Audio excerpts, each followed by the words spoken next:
Gravação iniciada, presidente. Boa tarde, iniciando as sessões desta tarde, 14, quarta-feira, e iniciamos com dois processos que têm sustentação oral, o mesmo contribuinte, mesma relatoria, o mesmo patrono. São os itens 95 e 96, o contribuinte é BV Leasing e a relatoria do conselheiro Iagro Jung Martins. Eu peço ao Marco Antônio que traga o patrono até a sala, por favor. Doutor Leandro. Ok, presidente, farei a convocação agora.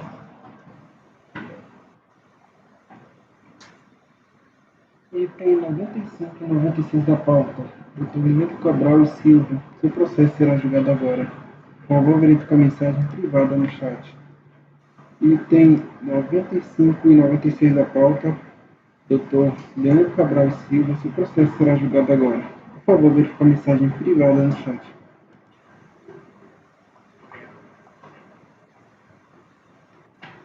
Patrono convocado, presidente.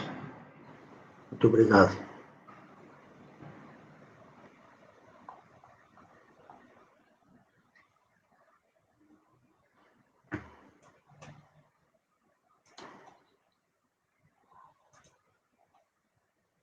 Doutor Leandro. Boa tarde, doutor. Boa tarde, presidente, na pessoa de quem eu cumprimento a todas e a todos. Prazer em revê-los. Prazer também. O senhor está nos vendo e ouvindo? Então, está ótimo. A relatoria é sua, a relatoria do conselheiro Iagro e o senhor é o patrão do contribuinte BV. São dois processos, o senhor vai fazer uma ostentação só, o senhor tem de cada um dos processos, uma só? Então, tá. Então, eu peço ao conselheiro Iagro que faça um breve relato, depois o conselheiro, o patrão tem a palavra pelo tempo regimental. Iagro, tem mais com o microfone fechado. Bom, boa tarde a todos, boa tarde ao advogado patrão da parte. Bom, trata-se de recurso voluntário contra a decisão da DRJ Salvador, que julgou improcedente a impugnação contra o auto de infração relativa a imposto de renda no valor de R$ 464 mil. A fundamentação do lançamento decorre da insuficiência do pagamento do RPJ, código 3290, declarado no DCTF e da IPJ, em razão do indeferimento do pedido de revisão do PERC, nos autos do processo com final 2007-35, onde o contribuinte buscava a retratação de recolhimento efetuado em percentual superior a 12% do IRPJ devido via DARF, específico para o FINOR. Impugnação, o sujeito passivo arguiu a nulidade do lançamento em razão de que o valor não pago do imposto foi destinado ao FINOR, cuja discussão se encontra no processo 2007-35 e que a referida exigência deveria ficar sobrestada até a decisão final daquele processo para evitar decisões conflitantes. Que a multa de ofício seja exonerada em razão da defesa administrativa naquele processo ter sido apresentada antes da lavratura da audição. A DRJ afastou a preliminar de nulidade, e o pedido de sobrestamento do feito, mantendo o lançamento. Em recurso voluntário, a recorrente repisa os argumentos da impugnação, em especial que exerceu a opção FINOR no ano calendário 2004 e que se destinou, em razão de erro, o valor de 464 mil, opção na DPJ, e que, ao corrigir o erro, para corrigir o erro, apresentou o PERC nos autos do PAF, no final já mencionados, 2007-35, que esse é o valor lançado relativo à insuficiência do pagamento do RPJ, que o lançamento é insubsistente em razão da ausência de decisão definitiva no PAF, que analisava o pedido do PERC. Fato que impediu a autoridade fiscal de proceder às etapas do procedimento administrativo de lançamento, isto é, determinar o montante tributo devido, que depende da decisão de outro processo. O lançamento foi fundado em erro de fato, no preenchimento do DARF na aplicação do FINOR, e que não subsiste o argumento de que a recorrente tenha efetuado subscrição voluntária no montante de R$ 464 mil, em razão da opção clara e inequívoca efetuada na DIPJ, no valor de 12% do RPJ devido. Que o valor deve ser transferido para o Código 2390, visando a quitação do tributo, que considerar como subscrição voluntária o erro de fato, afronta os princípios constitucionais da segurança jurídica e da moralidade administrativa, que descabe na hipótese do lançamento para evitar a primeira decadência, e que a imposição, e que deveria ser observado o artigo 63 da norma 430, isto é, sem a imposição da multa punitiva. Ao não observar esse preceito legal, o lançamento foi efetuado com erro de critério jurídico, pois defende que o referido dispositivo deve ser aplicado às demais causas do artigo 151 do CTN, que é que ele fala da liminar, ele fala só em relação às liminares que houve erro de fato no preenchimento do DARF, né? E que o CARF já enfrentou situações análogas, né? Cito o acórdão 1301-01133, subsidiariamente requer o sobrestamento do feito até o julgamento do PAC 2007-35, em razão disso, em razão de risco de serem proferidas decisões conflitantes, e que seja cancelada a multa de ofício. Pugna ainda que não seja aplicado o juros de mora, né, sobre a multa de ofício, com base no artigo 61 da nota 430, que prevê a incidência apenas sobre tributo. Ao final, requer seja conhecido recurso para que seja cancelado o lançamento. Este é o relatório, senhor presidente. Obrigado, Iágaro. Doutor, com a palavra. Muito obrigado, presidente. Na pessoa de quem eu volto a cumprimentar as senhoras e os senhores. É um prazer conhecer o doutor Iágaro, a quem felicito por agora compor o time do CARF, ao lado de pessoas tão competentes aqui, uma das turmas que tem mais conselheiros de tempo de casa. Também faço votos de que as senhoras, os senhores e suas famílias estejam bem e com saúde. Esse é um caso que eu imagino que quando um conselheiro pega, ele pensa duas vezes se é um caso que daria prazer para julgar, porque é PERC, só que não é um PERC resolvido pela súmula 37, aquela questão de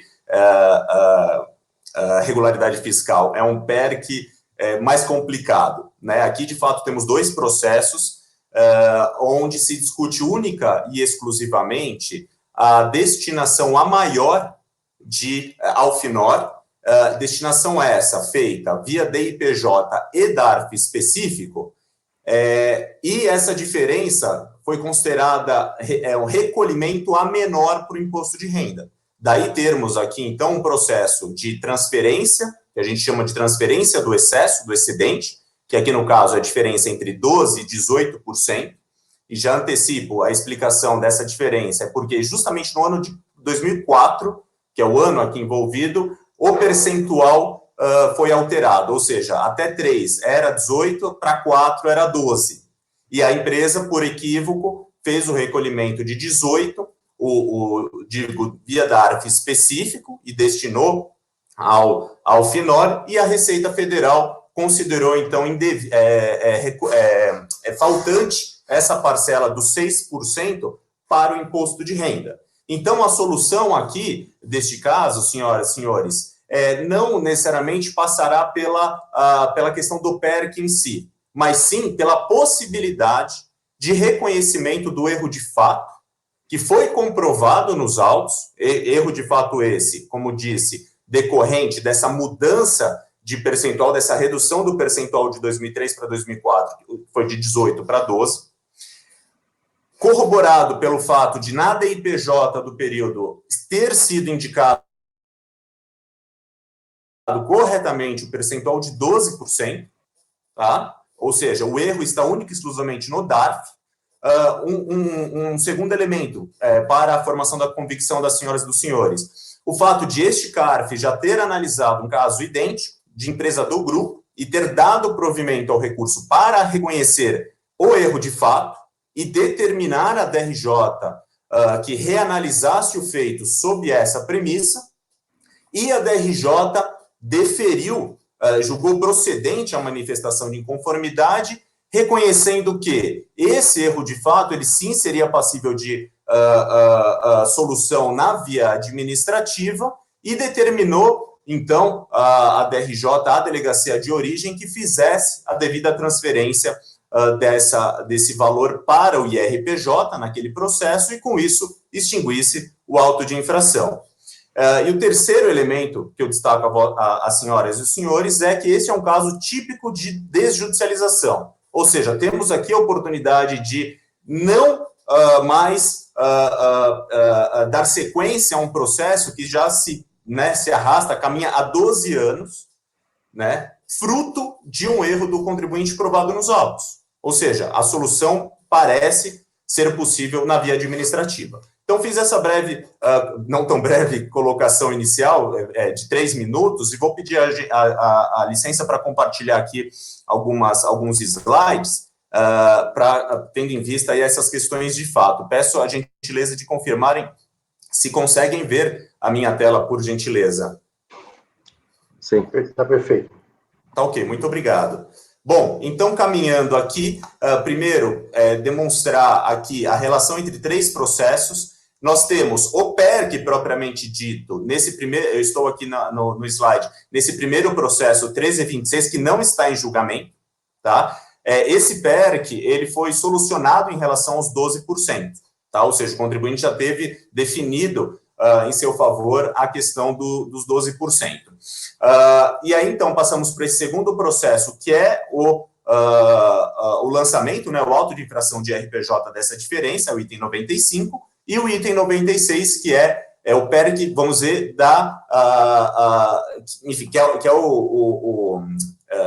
desculpa, eu fiz confusão. O primeiro é o pedido de transferência, e o último é o PERC, propriamente dito, aqui que está em discussão, volto a dizer, exclusivamente em cima da diferença, tá? Não se discute a questão dos 12%. Então, vamos lá. Em relação à autuação, eu até vou passar isso aqui para não cansar as senhoras e senhores, porque eu vou abordar isso mais para frente. Basicamente, eu aqui trago a defesa em cada um dos pontos, mas não precisamos abordar isso.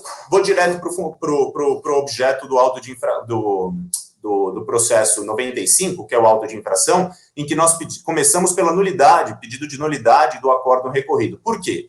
Porque o acórdão recorrido, ele não analisou, senhoras e senhores, o nosso argumento de descabimento da multa de ofício. Esse argumento, ele foi construído basicamente sobre a seguinte premissa: no momento do lançamento do imposto de renda, dessa diferença, estava em curso a discussão justamente da transferência.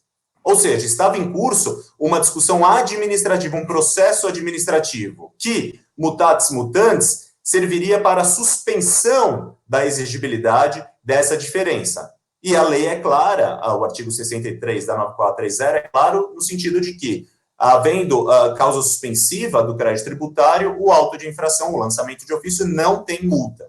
Então, esse é o argumento que não foi analisado na nossa impugnação pela DRJ, que motivou o pedido de nulidade do acórdão DRJ, isso no processo do auto de infração.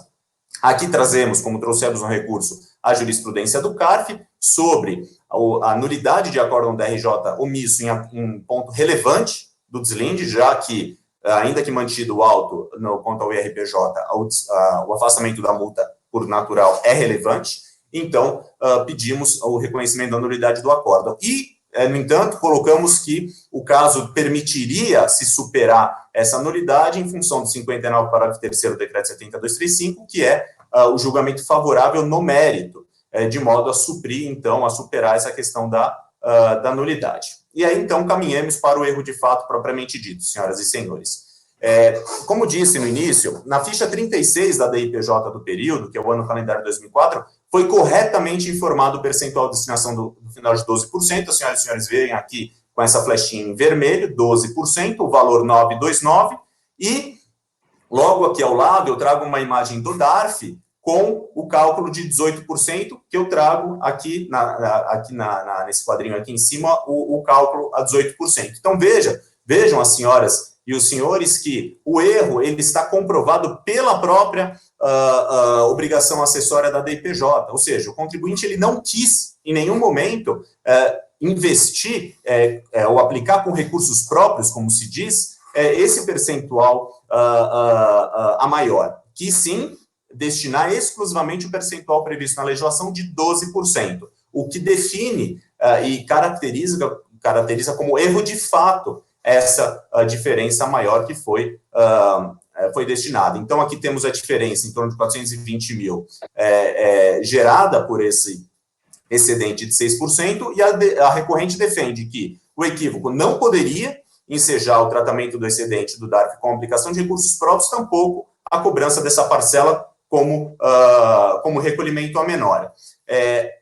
A destinação a 12% foi feita nos termos do artigo 609 do RIR 99. O que é importante desse ponto, prezadas conselheiras, senhores conselheiros? Ter claro que as provas dos autos demonstram que não foi vontade da recorrente fazer um investimento a 18%, mas sim se tratou de erro de fato. Ao fim e ao cabo, é a natureza de erro de fato que a recorrente pede que o CARF reconheça e que é bastante suficiente para desenrolar, digamos assim, esse processo, desfazer o nó em que se encontra esse processo. Bom, aqui eu vou passar adiante, mas não sem antes destacar que a própria legislação prevê essa situação, no caso de redução do incentivo por erro de cálculo, poderá pleitear a sua alteração, isso é o artigo 14, parágrafo 3º da MP 2128, ou seja, a própria legislação prevê essa alteração, digamos, esse pedido de correção desse erro de fato, no caso de redução de incentivo. Tá? Então, significa, não se trata de ato definitivo insuscetível de revisão no bojo do processo administrativo fiscal. Trazemos também o argumento de verdade material, que naturalmente decorre da prova dos autos e não só do argumento do contribuinte. Trago aqui também jurisprudência. E chego, prezadas conselheiros, senhores conselheiros, efetivamente no que certamente é um caso que ilustra bem nossa discussão. Então, como disse, o CARF reconheceu o direito de empresa do grupo, da recorrente, em caso análogo, o erro. Aqui estamos falando especificamente do Banco Votorantim. O acórdão de 2013, de relatoria do Dr. Paulo Jackson, auditor da Receita Federal, com vastíssimo conhecimento e experiência, a turma, por unanimidade, deu provimento ao recurso voluntário. Para quê? E aqui é o ponto que eu peço a atenção especial das senhoras e senhores. Primeiro, reconhecer tratar-se de erro de fato, em função das mesmas provas coligidas nesses autos. Comprovado o cometimento de erro de fato no preenchimento do DARF, utilizado para pagamento do FINOR, promove-se seu reparo. E qual foi o efeito, a determinação desse acórdão, senhoras e senhores? A determinação para que a DRJ julgasse novamente, porque ela não enfrentou esse ponto especificamente, ou seja, ela simplesmente superou, tratou simplesmente como se fosse insuscetível de correção. E aí o doutor Paulo Jackson coloca no seu voto, de uma forma bastante clara, vejam, o DARF foi calculado e recolhido por equívoco 18%. Vejam, as senhoras e senhores, também do ano de 2004. E esse ponto é importante porque foi, como eu disse no início, justamente o ano da virada de chave, né? Da virada do percentual, o que demonstra que o erro ocorrido naquela empresa do grupo também ocorreu aqui. E o doutor Paulo coloca que trata-se de pedido de transferência de valores residencial legal, tal como aqui, destinados ao fundo para a liquidação da parcela do imposto de renda por erro formal no preenchimento do DARF e, como tal, deverá ser tratado. É isso que nós pedimos também nesse processo. Vejam, passo seguinte, e até aqui nós apresentamos no recurso voluntário, senhoras e senhores, nós reportamos esse julgamento do CARF. O que nós não levamos no recurso voluntário, porque não havia na época, foi o deslinde dado pela DRJ. Por unanimidade, senhoras e senhores, a 8ª turma da DRJ de São Paulo julgou procedente a manifestação de inconformidade diante da premissa de ser erro de fato, para que fosse determinando a delegacia de origem, então, a alocação da parcela excedente. Aqui eu trago, inclusive, excertos da própria decisão, relatoria e presidente Dr. Hugo, bastante conhecido, vastíssima experiência também no contencioso administrativo, que ele vai colocar da seguinte forma: a decisão do CARF afasta qualquer possibilidade de tratar o caso como compensação. Perfeito? O CARF, 2, reconheceu ter havido um mero erro de fato cometido pelo contribuinte no DARF. E aí essas partes em rosa destacam, antes só a legislação que mudou justamente o percentual do ano, senhoras e senhores. A Lei 9532, vejam aqui as partes negritadas, 18% até 2003 e 12% em 2004. Aqui morou o equívoco. E aí o doutor Hugo, naquele acórdão, diz o seguinte: note que o DARF em apreço se refere justamente ao ano calendário em que o percentual havia sido reduzido de 18 para 12, sendo razoavelmente compreensível o equívoco cometido pelo contribuinte. Destarte, faz inevitável concluir pela efetiva ocorrência de erro de fato no preenchimento e recolhimento do DARF, consoante alegado pela manifestante, e admitido pelo CARF. Admitido de que forma? Erro de fato. E aí, o doutor Hugo, ele avança para determinar, estão devidamente demonstrados nos autos, o equívoco do contribuinte e impõe-se a reconhecer a ocorrência do erro e promover o devido saneamento. Então, o que nós concluímos, aqui eu trago uma imagem, mas não vou ler o conteúdo, concluímos que, senhoras e senhores, é da competência do CARF, sim, o reconhecimento do erro do contribuinte, do erro de fato, e a determinação para que seja analisado sob essa perspectiva.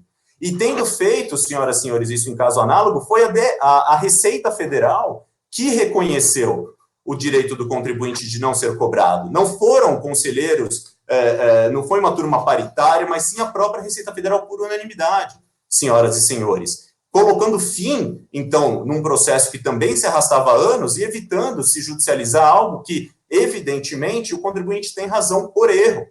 Então, é por isso que eu coloco como terceiro ponto aqui, relevante no processo em caso, a desjudicialização desse caso. E aqui trago também outros casos, doutor João Otávio Opperman Tomé, também foi evidenciado o direito, e já caminho para o fim, aqui um voto da doutora Bianca. Por fim, reitero o argumento de descabimento da multa de ofício para, no caso concreto, dada a causa suspensiva vigente no momento da lavratura da notificação. Antes de completar os 15 minutos, eu passo para o pedido, o provimento do recurso voluntário para reconhecer o erro de fato, prezados conselheiros, reconhecer o erro de fato. Muito obrigado, fico à disposição, estou parando aqui a apresentação. Muito obrigado. Obrigado, doutor. Conselheiro Iago, o seu voto, por favor. Presidente, eu só queria consultar o patrono se podemos passar para votar primeiro o item 96 da pauta, que é o que trata do PERC, né? E esse, o 95, eu não sei porque a pauta saiu nessa ordem, o 95 é decorrência desse 96. Julgamos o 96, então. O 96, tá? E eles são semelhantes, né? Porque esse aqui é o primeiro da análise do PERC, mas o relatório é basicamente o mesmo, eu acho que não há prejuízo nenhum. O próprio advogado da parte fez uma belíssima relato da situação. E, de fato, eu tenho que concordar com o advogado, que não é uma situação fácil essa, porque a questão do erro, né,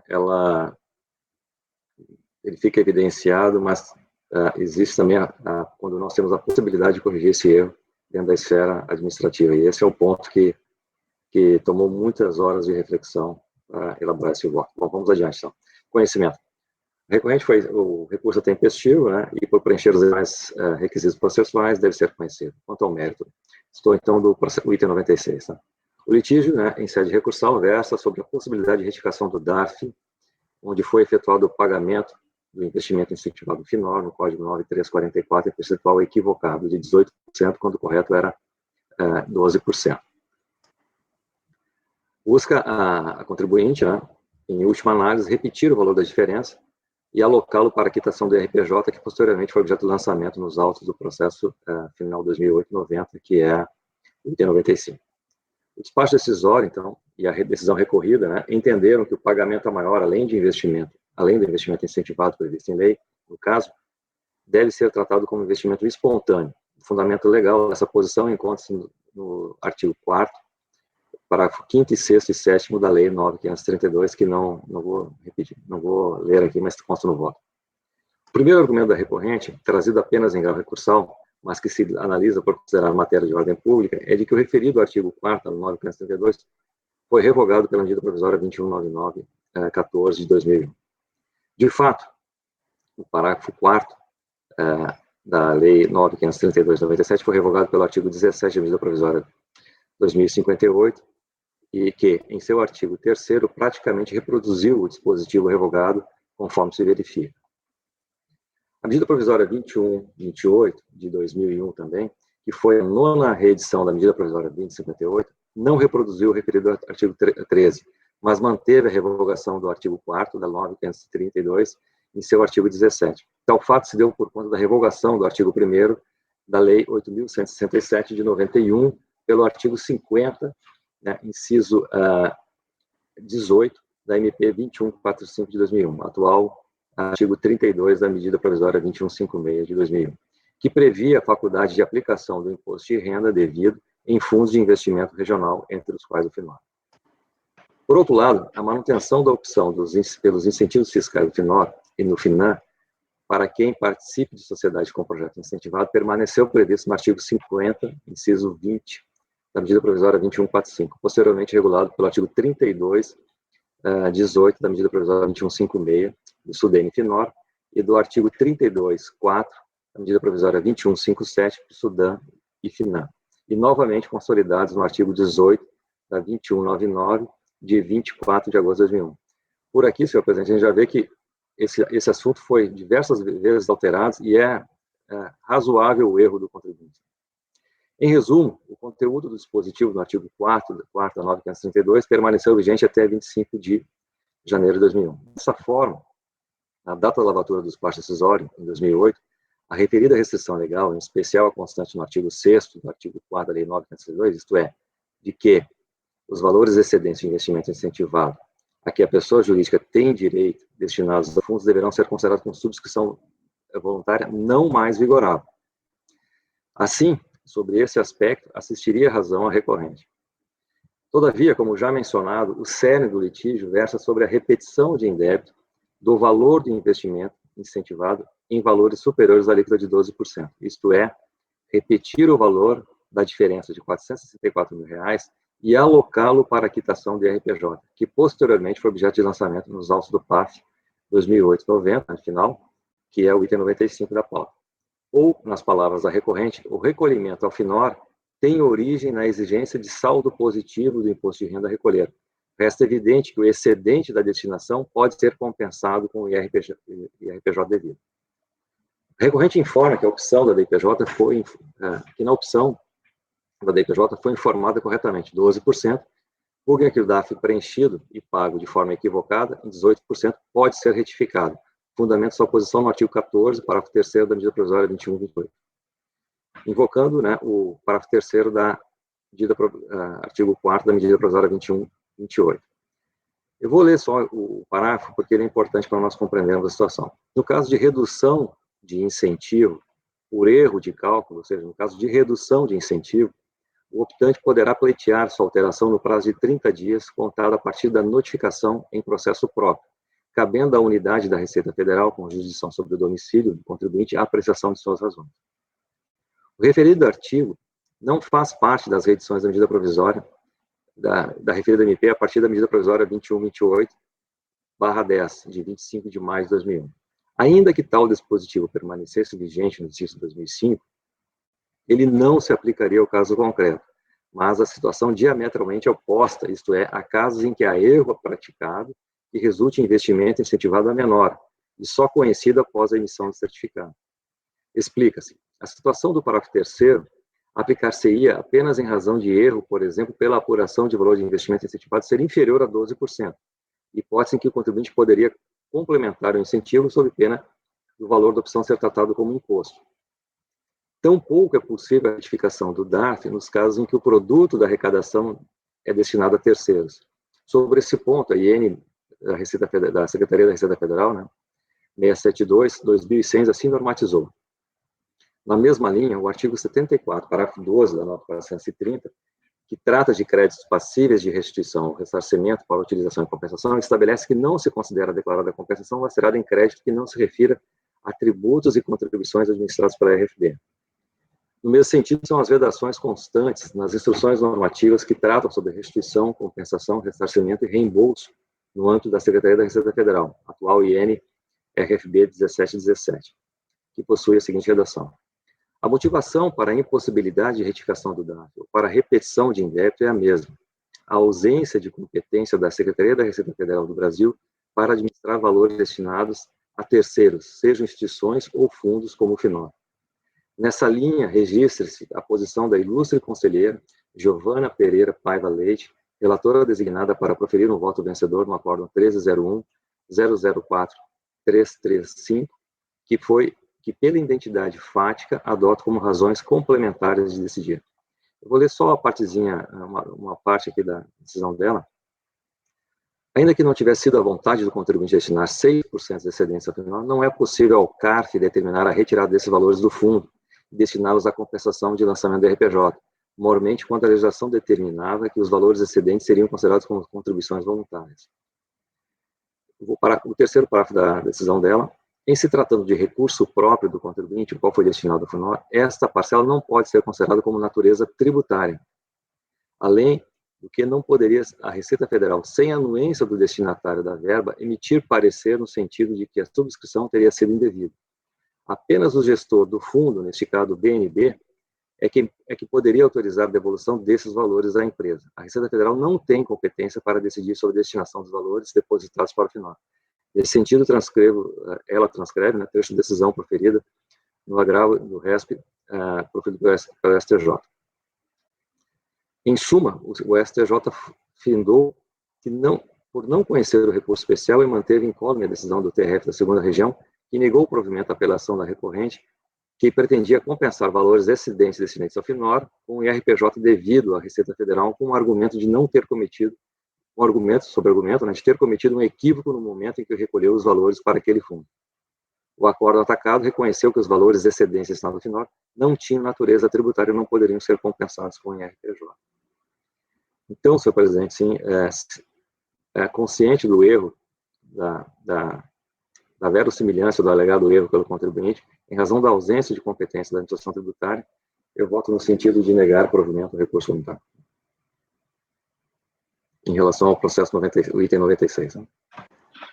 O item 96, proposta do relator negar provimento, debates abertos. Alguém quiser se manifestar? O presidente, eu já queria só adiantar que eu quero pedir vista. Muito complexo isso aqui. Nesse processo? Dos dois. Para você tem que ser dos dois. Você colher os votos aqui, então. Tá. Marco, Rogério.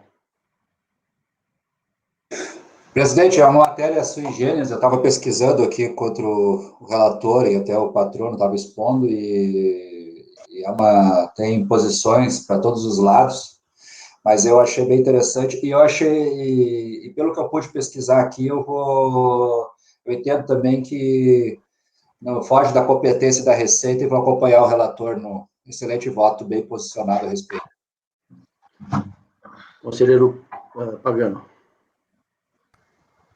Presidente, aqui em relação a essa matéria, como o próprio relator demonstrou e o Marco também o conselheiro Marco acabou de comentar, é uma matéria ainda que está sob debate, né? Ela não tem uma jurisprudência pacífica, né? E eu tenho minhas dúvidas em relação a se aqueles créditos excedentes ao FINOR relativamente são ou não créditos tributários. A meu ver, sim, porque eu sempre julguei eles com esse raciocínio.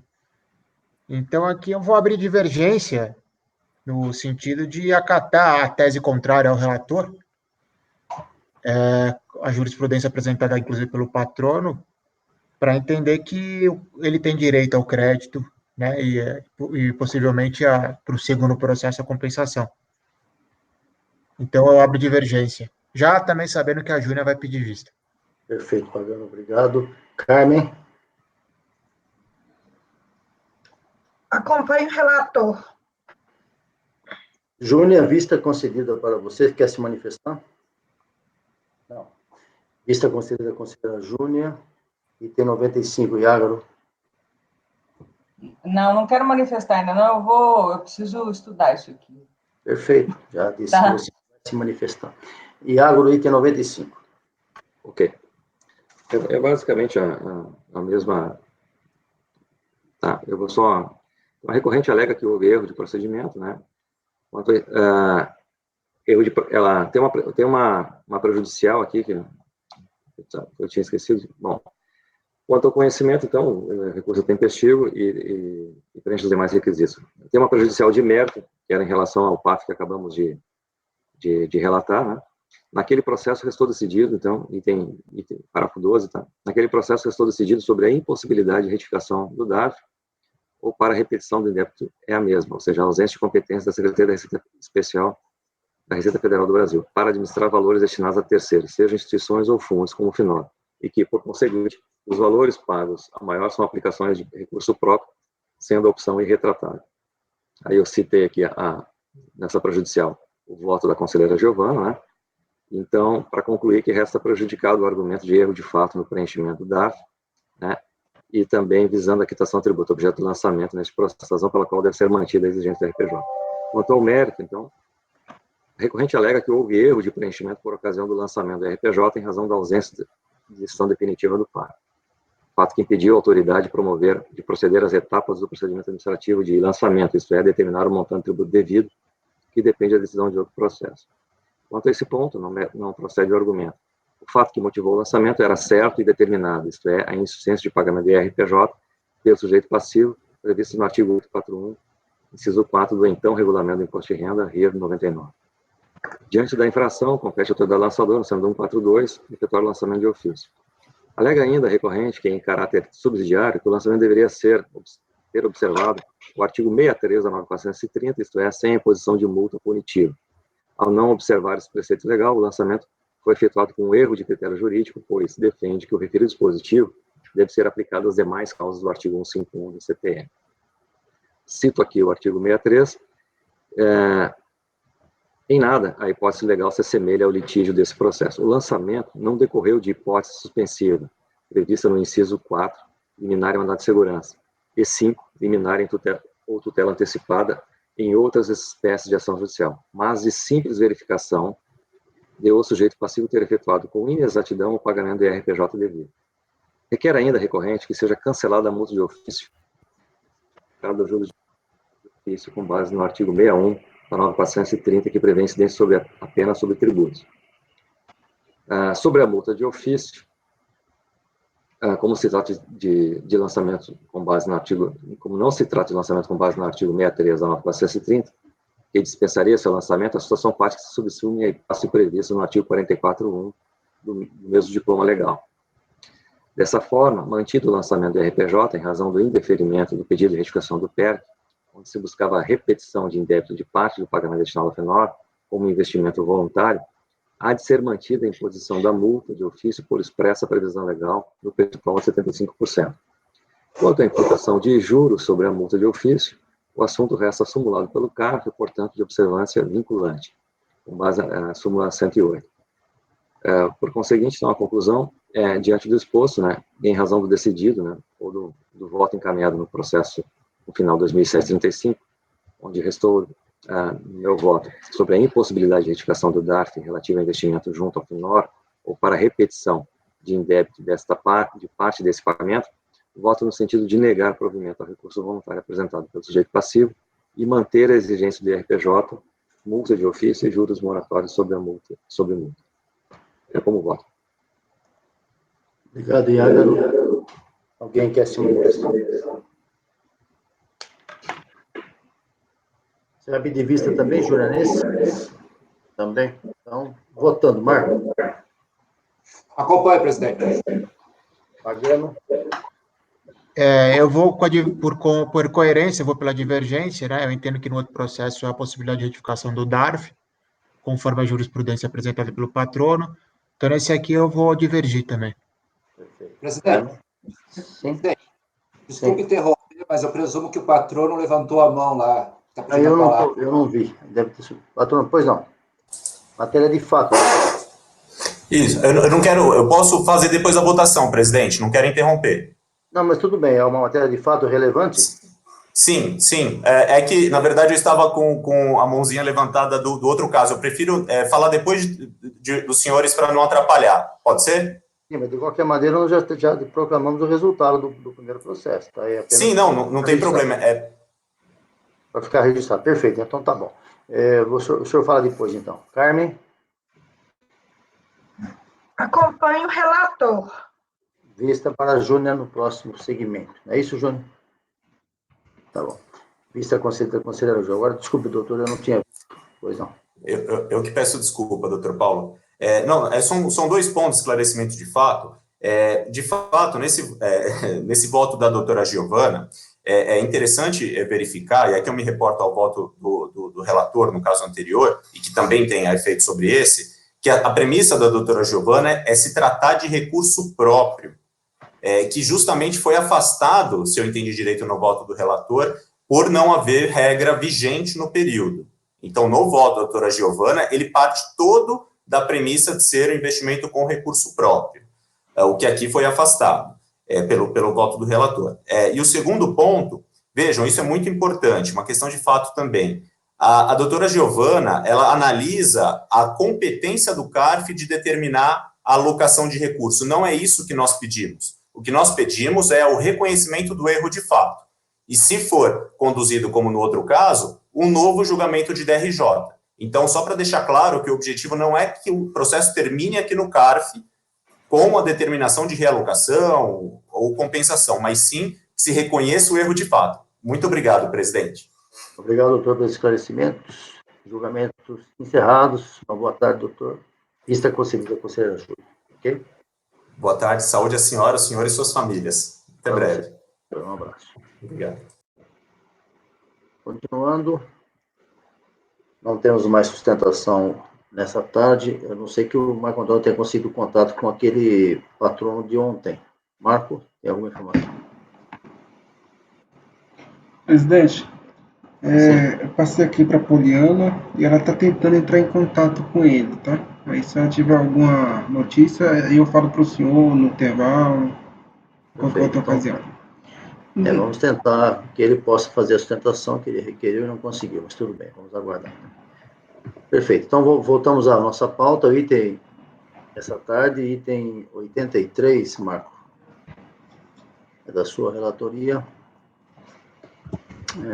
Vitol do Brasil Limitado.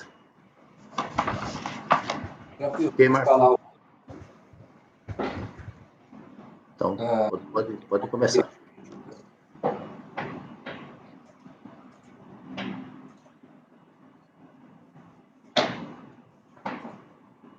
Desculpa, presidente, qual é o item mesmo? 83. 83.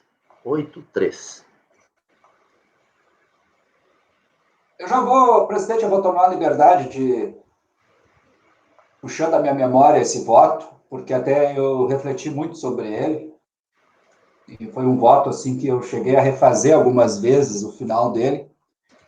E então, rapidamente, assim, o contexto.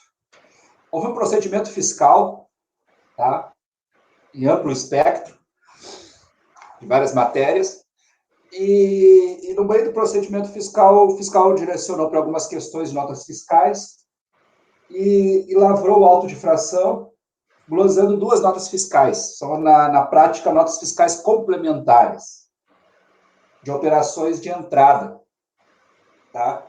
Então, ele praticamente é a glosa específica de 2 notas fiscais de entrada, emitidas pelo próprio contribuinte, inerente a custos de importação de produtos dele, de tanques, de material de produção de material de produto que ele fabrica lá, que, se não me engano, é tinta.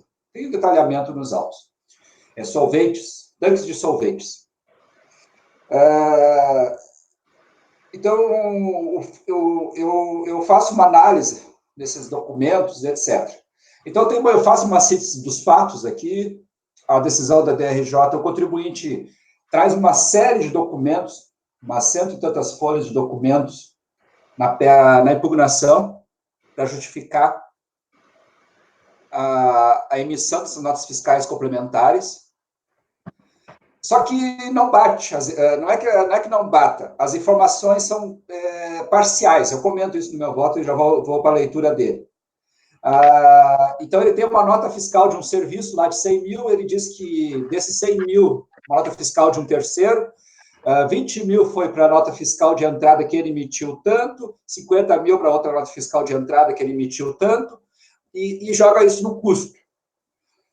Então, ficou uma situação meio sui generis no procedimento da empresa, de jeito de sistemática de contabilização, e a fiscalização, quando adentra nisso, o contribuinte não responde adequadamente, e ele traz esses documentos.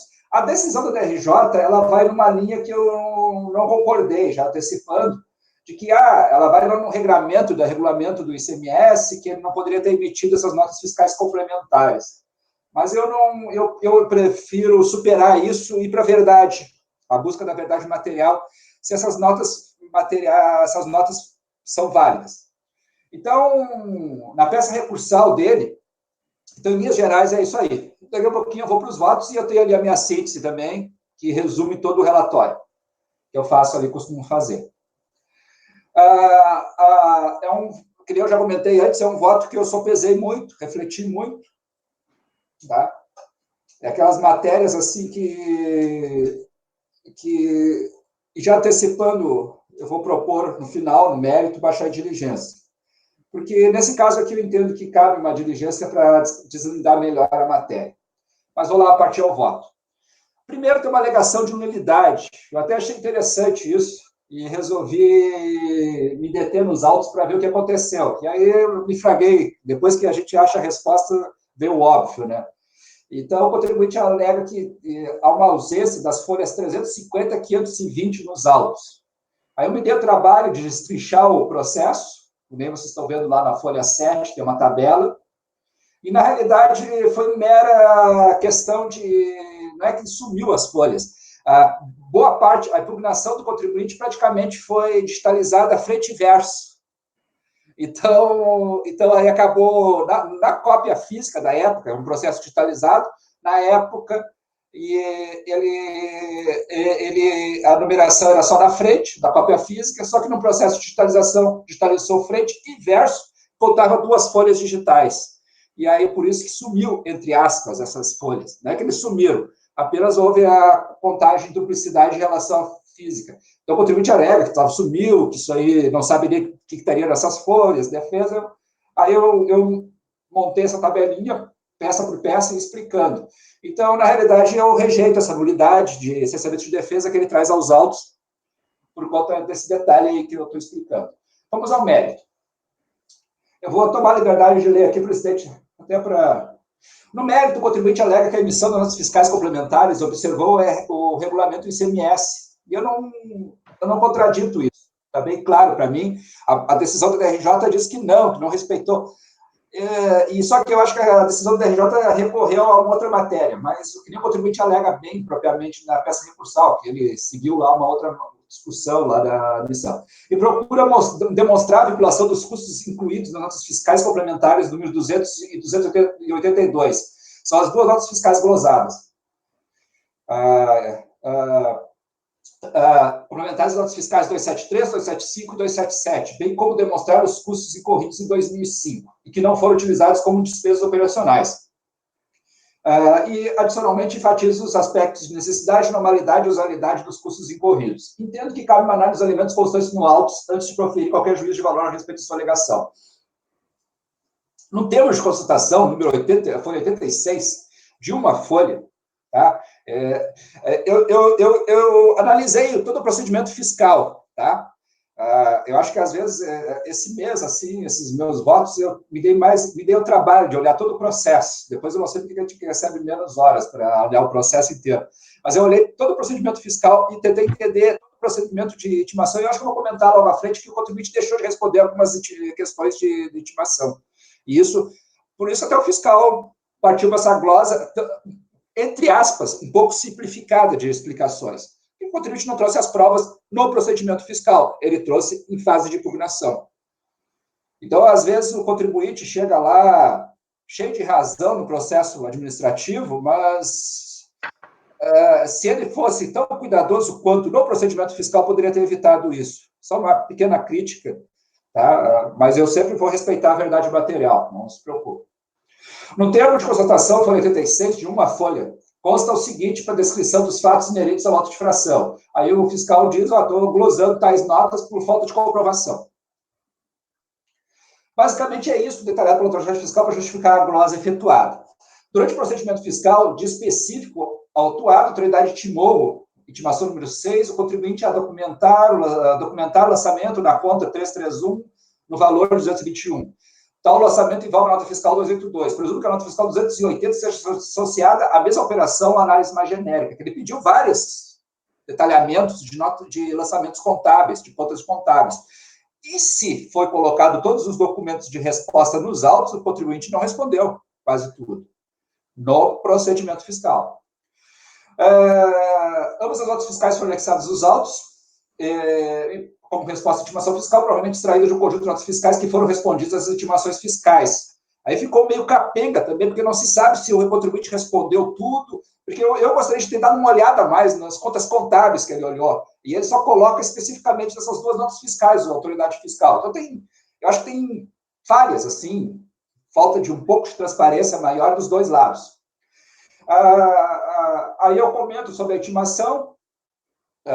O contribuinte na impugnação esclarece que as notas fiscais 280 e 282 são notas fiscais complementares de importação que compõem o custo da mercadoria importada.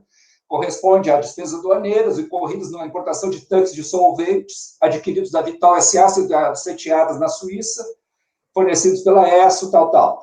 parte dos tanques foram armazenados em 2 locais distintos, e logo no desembaraço foram emitidos notas fiscais 273, 275 e 277. Nessas foram considerados os valores da mercadoria, frete marítimo, PIS, COFINS, etc., etc. As despesas remanescentes da emissão, na emissão das notas fiscais complementares 280 e 282.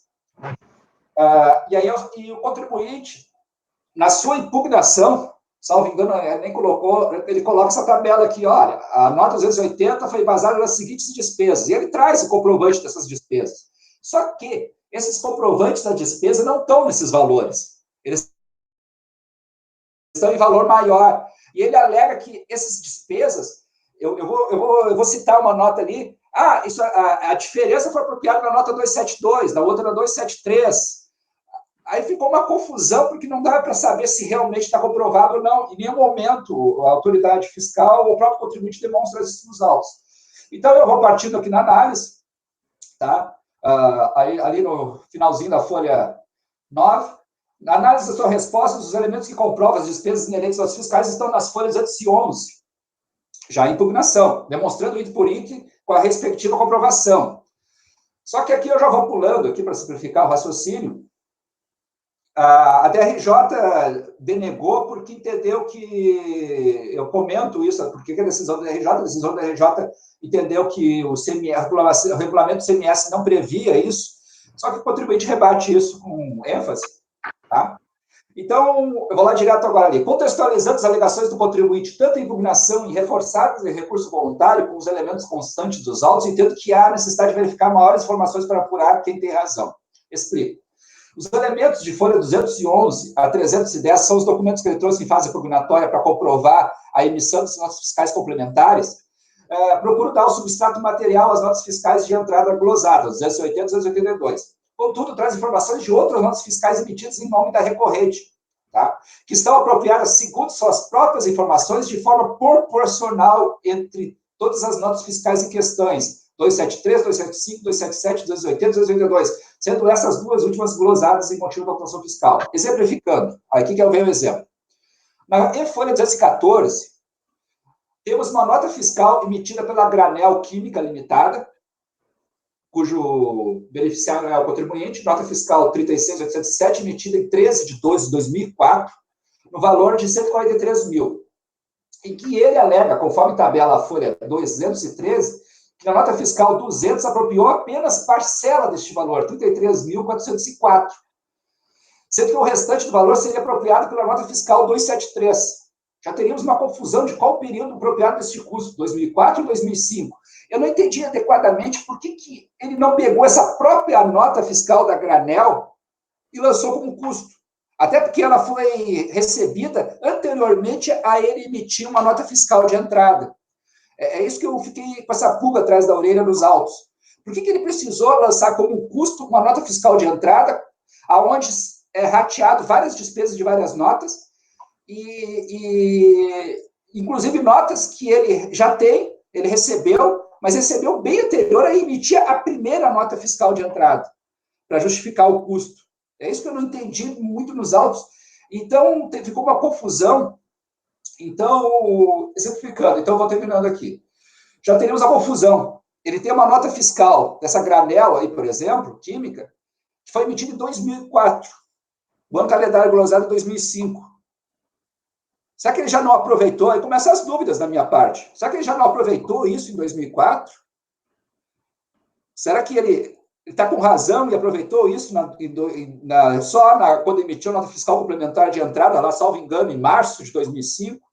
Então, essa análise da contabilização dessas notas fiscais lá das folhas 211 a 310, que não foi investigado num procedimento fiscal adequadamente, e parte por culpa, lato sensu, do contribuinte, ele também não traz. Então, ficou uma lacuna aqui de análise. Eu não posso dizer agora que aquela nota da Granel, o contribuinte chega e diz, não, mas eu estou só apropriando nessa nota fiscal de entrada aqui, complementar, só uma parcela. E a outra parcela, e tu já não usou essa nota, o contribuinte deve demonstrar, nas suas alegações, voltando ao texto, que tais valores estão corretamente deduzidos como custos, mas e faz análises globais dessas informações. Não tem contabilidade nos autos de custo nem nada. Contudo, se a nota fiscal emitida pela Granel Química foi em 13 de 12 de 2004, data anterior à emissão da nota fiscal 273, emitida em 31 de janeiro de 2005, nota fiscal de entrada, restaria a dúvida porque no total já não estaria englobado na nota fiscal 273. Então, eu começo a ter dúvidas aqui. Se essa nota da Granel, que ele diz que parte, eu só estou dando como exemplo elas, tem várias. Se ela foi emitida em 2004, por que ela já não compõe o custo, ela própria, como comprovação, em 2004? Por que ele pegou essa nota fiscal da Granel, emitida em 13 de dezembro de 2004, pegou uma parte e jogou em 31 de janeiro uma nota fiscal de entrada e a outra, salvo engano, em março, na 280? E será que ele fez essa contabilização correta? E também cai a dúvida se houve ou não caracterização do custo em duplicidade, usando de novo o exemplo da nota fiscal emitida pela Granel, foi em 13 de 12 de 2004, e depois pelas notas fiscais de entradas emitidas em 273 e 280, que em tese colaboraria o tal valor. E tendo transformações de frações de valores dos documentos expedidos nas notas fiscais, de folha 211 a 310, para justificar a emissão de notas fiscais de entrada 280 e 282, merece uma verificação se tais notas fiscais, aqueles documentos que estão lá, originais que deram substrato material, segundo alegações do contribuinte, para emissão das notas fiscais de entrada, já não foram aproveitados nos seus custos. E verificar com maior precisão o rateio destes custos. Caso não aproveitados pelos documentos originais, se são compatíveis com as notas fiscais de entrada emitidas, principalmente glosados nos 280 e 282. Ou seja, olhar se todas aquelas notas fiscais que ele diz para justificar a emissão das notas fiscais de entrada, 273, 27, falta lá, 280 e 282, são as 5, se aquilo lá comporta aquilo e foi corretamente contabilizado, ou seja, foi só contabilizada a nota fiscal de entrada ou não foram contabilizadas as outras. Tal análise material que vislumbrei nos autos em nenhum momento foi feito. A fiscalização até insinuou e intimou a respeito, mas pelos autos aparentemente não houve resposta do contribuinte agora recorrente. E depois, com o andar do processo fiscal, entendo que a decisão do RJ não me satisfaz. A decisão do RJ ela vai na linha de que ele não poderia ter emitido notas fiscais complementares e glosou. Pois não enfrentou o mérito dessa emissão das notas fiscais de entradas complementares, o que entendo necessário considerando os documentos apostados nos autos em fase de impugnação e, eventualmente, novas intimidações para o esclarecimento do contribuinte de como realizou a contabilização, se não efetuou em duplicidade e o que mais a autoridade fiscal entender. Então, eu estou sugerindo baixar em diligência para fazer a verificação desses documentos apresentados em fase impugnatória em relação à contabilidade. É basicamente isso. Bom, depois da análise do marco de todo o processo, né, bastante confuso, aparentemente, pelo relator que trouxe aí, né?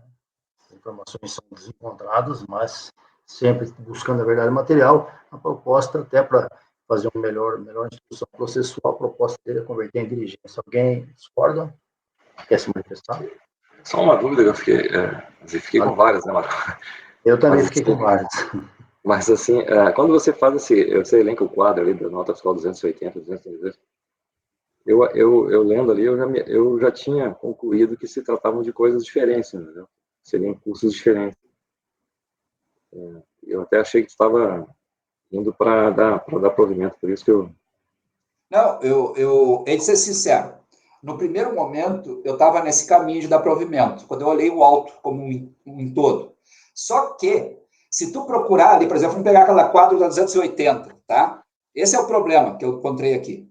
Aquela primeira nota fiscal lá, valor da nota fiscal, a emissão 1 de 12 de 2004, nota 36.807. O valor da nota é 143.151, ela está nos autos. Só que, para a nota fiscal 280, ele aproveitou só 30 e poucos mil, se não me engano. Isso é comum, né?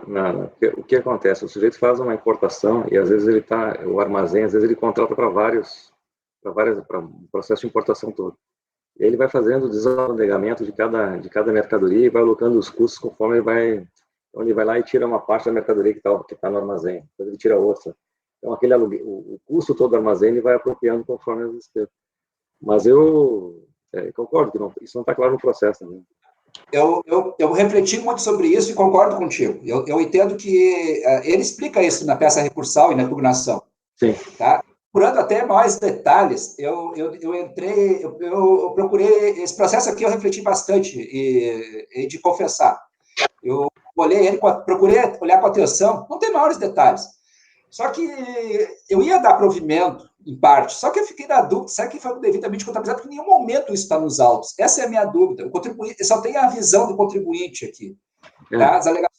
A fiscalização, de uma maneira ali que não muito clara, que nem eu comentei, pegou e glosou. Aí ele traz um monte de documento em fase de impugnação, e a DRJ sai pela tangente dizendo, não poderia ter emitido essas notas fiscais complementares tão glosas. Se vocês olharem a decisão da DRJ nessa linha. A grande questão é qual é o critério que ele utilizou, por exemplo, para apropriar uma parte dessa nota que você menciona. Eu só quero que... Eu tenho uma certa convicção de que materialmente o contribuinte deve ter razão. Só que eu não posso agora dar provimento, porque ele traz uma nota que ele diz assim, não, mas eu estou apropriando esse valor aqui, que é parcial de um outro valor, sabe? Eu me senti... Sim, eu também acho.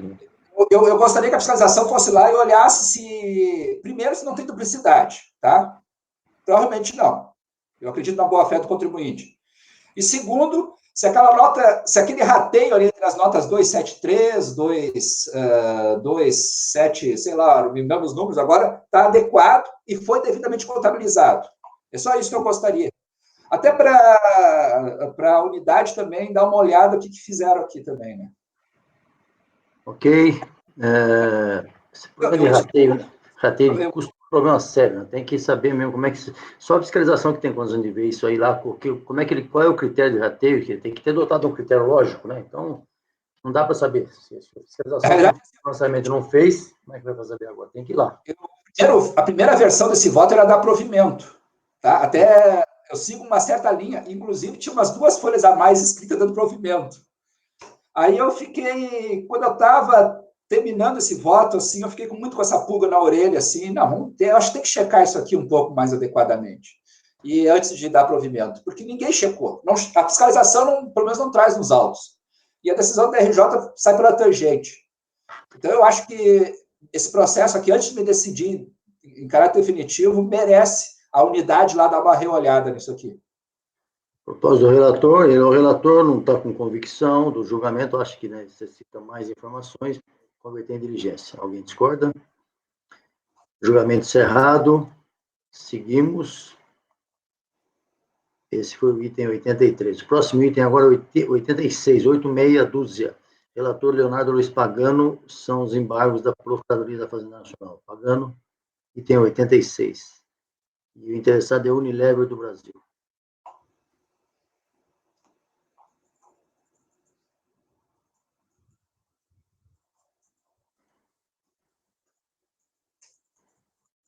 Já está na base.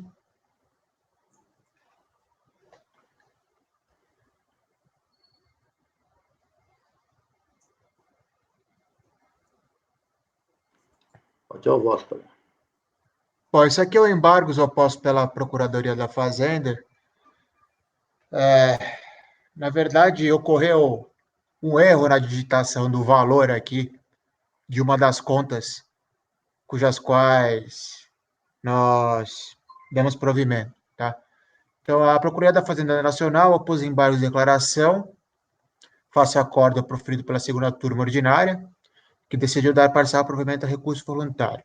A embargante alega que o acordo embargado contém erro material devido à inexatidão do valor que foi cancelado relativo à conta 5132-0001, né, que é GRE e outras despesas trade, indicado na parte positiva do voto condutor do relator, no resultado do julgamento e o indicado no auto de infração. Ou seja, segundo o embargante, consta no auto de infração que a glosa da despesa aqui da conta 5132.000, ao contrário, é de 6.400.302,13. Entretanto, devido a erro material, consta na parte dispositiva do voto vencedor do relator e na decisão do acórdão publicada na ata que o valor da glosa cancelada da mesma conta é de 6.440.302,03.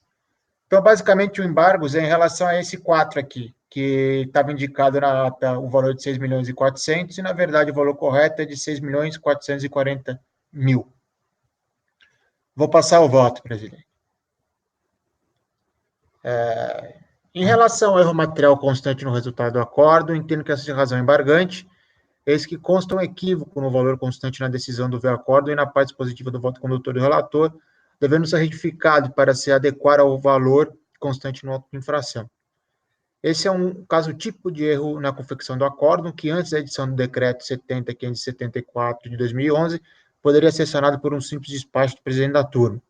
Acontece que, com o advento do artigo 67 do citado decreto e os artigos 65 e 66 do RICARF, os erros de escrita existentes na decisão só poderão ser sanados mediante prolação de um novo acórdão. Assim, em respeito ao decreto, acolho os embargos e voto no sentido de retificar o valor indicado na parte positiva do voto condutor do relator e no resultado do acordo embargado para alterá-lo nos seguintes termos, mantendo o restante do acordo embargado intacto.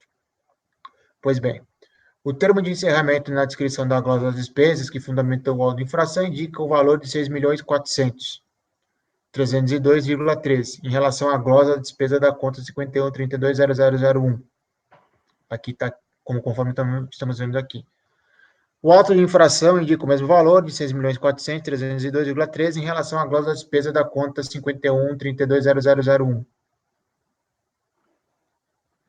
Por equívoco de digitação, consta na parte positiva do voto condutor do acórdão que cancelou a glosa da despesa da conta número 51.32.0001, o valor de 6.440.032,13. Vejamos a parte final do voto condutor que tratou dessa parte da autuação. Aqui vocês estão vendo desta forma, exclua da base tributária do auto-fração o valor de 6.440.000.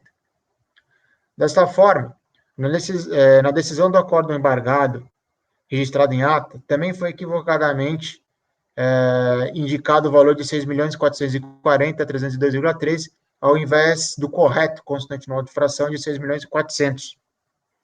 Vejamos a decisão do acórdão embargado. Aqui está a decisão que vocês estão vendo em negrito, a parte do 440. Desta forma, resta demonstrado o erro material relativo à digitação do valor cancelado, constante na parte final do voto condutor e na decisão do acórdão embargado registrado em ata, devendo ser alterado para que o texto fique da seguinte forma. O texto da parte final do voto condutor do relator, folha 12, penúltimo parágrafo do acórdão embargado, relativo ao cancelamento da glosa da conta 51.32.0001, deve ficar com a seguinte redação. Desta forma, excluo da base tributária do auto-fração o valor de 6.400.302,13 relativo à conta 51.32.0001, cancelando esta parte da exigência fiscal. Desta forma, deve ser corrigido o valor da decisão do acórdão embargado, o acórdão número 14.02.004040, registrado na ata, devendo o valor ficar da seguinte forma. Aqui vocês estão vendo a decisão que está na ata e eu estou corrigindo. Em vez de 6.440.000, vai ficar 6.400.302,13. Sendo assim, resta corrigido a digitação do valor da glosa da despesa da conta 51.32.0001 para 6.400.302,13. Dessa forma, acolho os embargos de declaração sem efeitos infringentes para retificar o erro material constante no acórdão 14.02.0040, que passa a ter o valor de 6.400.302,13 relativo à glosa de despesa da conta 51.32.0001, que foi cancelada conforme a redação acima indicada. É como eu voto. O pagamento não é com efeitos infringentes, não? Não, porque a gente continua dando provimento, né, presidente? A única coisa é que o valor que foi digitado errado agora foi corrigido. Então, mas nós estamos mexendo no acordo, né? Então, há uma modificação, não está? Não tem não, presidente. Não, a gente continua dando provimento, o valor é o mesmo, a única coisa é que houve o erro de digitação, é o erro material. Então... Sim, mas é um erro de digitação e como é que estão executando esse acordo? Não está lá por 6.440, não? Por isso que foi embargado, né, presidente? Vai corrigir para 6.400. É uma questão de... Fala, professora. Eu concordo com o Pagano. Vocês estão me ouvindo? Tá cortando um pouco, mas pode falar. Tô. Eu concordo com o Pagano. Eu, inclusive, falava lá na segunda sessão, e acabou que o nosso primeiro presidente, inclusive, acatou, evitar fazer decisão líquida. Embora eu sei que vocês gostem de fazer para facilitar o cumprimento lá na origem. Mas, normalmente, analisar só o direito, entendeu? Então, por exemplo, na parte dispositiva, eu, por exemplo, não colocaria, eu jamais colocaria valores, eu colocaria para cancelar as contas tais e tais, ou para retirar a nota fiscal tal e tal. Eu já discordo. Entendeu?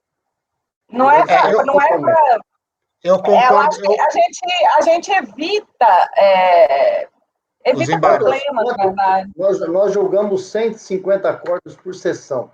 Cada 12 em 12 meses dá 1.500 acordos. Tem 3, 4 embargos. Eu acho que não vale a pena correr um risco desse de deixar tudo aleatório, sem definir valores, porque só quem trabalha na base lá sabe como é difícil executar um acordo se não tiver as informações lá, entendeu? Concordo. Não, eu entendo. Isso é uma questão. Lá na justiça, o juiz determina isso, é outra coisa. Aqui é um processo administrativo que envolve valores, auditoria. Eu acho que, no meu modo de entender, os meus votos sempre terão essa conotação. Agora, no caso aí, você, como professora, está dizendo que não teria efeitos infringentes, apenas altera. Eu não consigo entender por que não tem efeitos infringentes. Até porque a base do voto do Pagano, ele não está fazendo nenhuma análise material, jurídica. Era 40 mil, menos 40 mil, por que é 40 mil? Ele está falando, eu errei, eu digitei errado.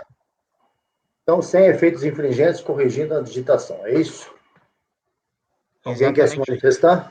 Perfeito, Pagano.